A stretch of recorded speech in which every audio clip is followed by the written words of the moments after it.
Ano? May pulso. Pero weak. At least buhay pa siya. Kung ganun, hindi na natin kailangan itali yan. At hindi pa pwede mamatay ang gagong yan. Kailangan ko malaman kung nasaan yung pera ko. Brendan, it's all over the news. May natagpo ang bangkay sa ilog. At posible daw si Antonio. Paano mo nagawa yun? Tulad na sinabi ko sa'yo, may plano ko. Kaya mo ba kinuha yung mga damit niya? Saan kayo pumunta kagabi? Ano? Dala mo na? Tingnan mo.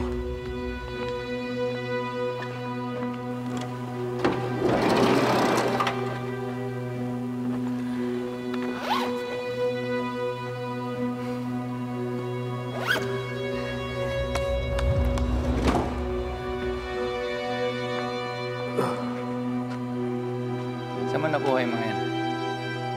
Pusher, tinorture ng mga tao ko. In-arbor ko na, ako na magdidispatcha. Good. Pasado na ba na pwedeng bangkay ni Anton? Does it matter?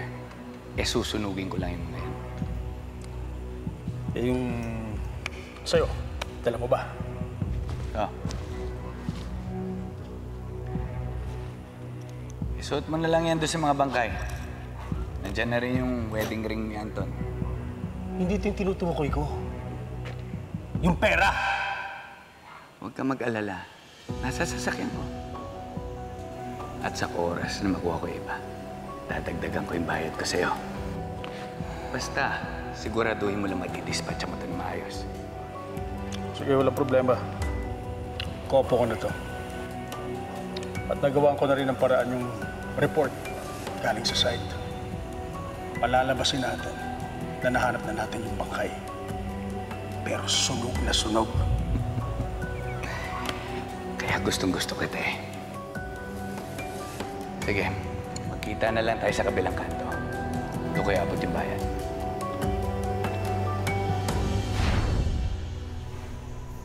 Galing. Nagawa mo lahat yun?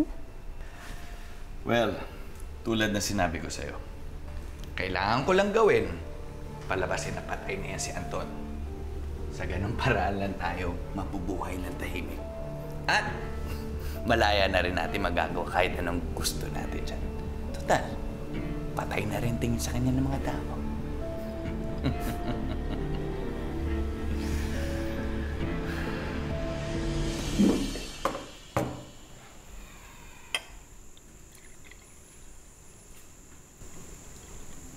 Nili, kumain ka na. Please. Ilang araw ka nang ganyan eh. Bakit hindi nila mahanap yung asawa ko? Nili, nahanap na nila, di ba? Patay na si Anton. Hindi siya yung bangkay. Hindi siya patay. Alam ko. Dahil asawa ko siya, nararamdaman ko. Nili naman eh. Hindi pwedeng mawala si Anton. Hindi siya pwedeng mamatay. Paano na lang ako? Pag nawala si Anton. Diba, pangako ko sa'yo, hindi kita iiwan. Andito lang ako. Magpakatatag ka.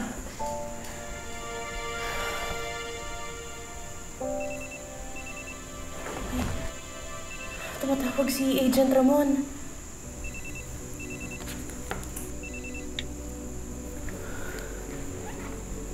Hello? Miss Rosales, I want you to come to the office right now. Dumating na yung resulta ng DNA ng asawa niyo.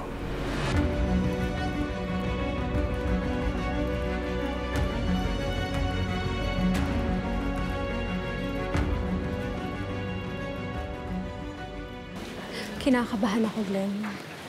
Millie, kahit anong mangyari, you have to be strong. Pagka malaman mo yung katotohanan, kailangan panindigan mo. Ang sabi nga nila, the truth will set you on fire. Pinapatawa lang kita. Kaya mo yan.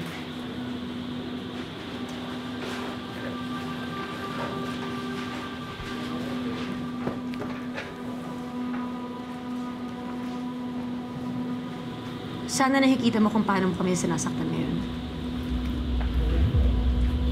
Lahat naman tayo nasasaktan. Pero mas matindi ang sa amin. Dahil kami ang pamilya. At hindi mo pa nararanasan na magkaroon ng sariling pamilya. Kaya nga ayoko mawala si Anton. Kasi siya lang ang pamilya ko. Siya nagmamahal sa akin. Siya yung kakampi ko sa lahat. Kaya ayoko siya mawala. Pwede ba? Tigilan na natin ang contest kung sino yung pinakanasaktan. Pwede ba? Pagsabihan mo yung asawa mo na tigil-tigilan ang pambubuli dito kay Millie. Wala ka bang awa? Hindi ko kaaawaan ang babae na yan. Oh. Andito na yung resulta ng DNA test ng mga bangkay.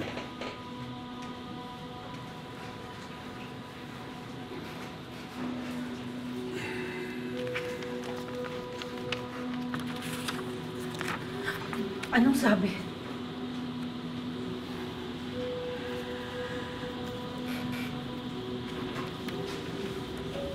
Hindi. Positive. Kay Anton Rosales ang natagpo ang bangkay. Nag-match yung DNA result niya. Nakikiramay po ako sa inyo. Wala na si Anton. Wala na tayong magagawa. Pero, hindi. Hindi naman natin pwedeng tanggapin lahat ng binabato sa atin ng kapalaran. Di ba yung gusto ko? Makasama ko yung asawa ko.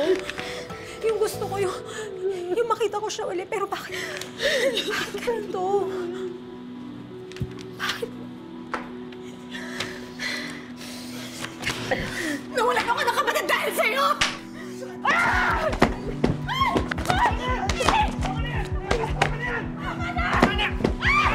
Millie!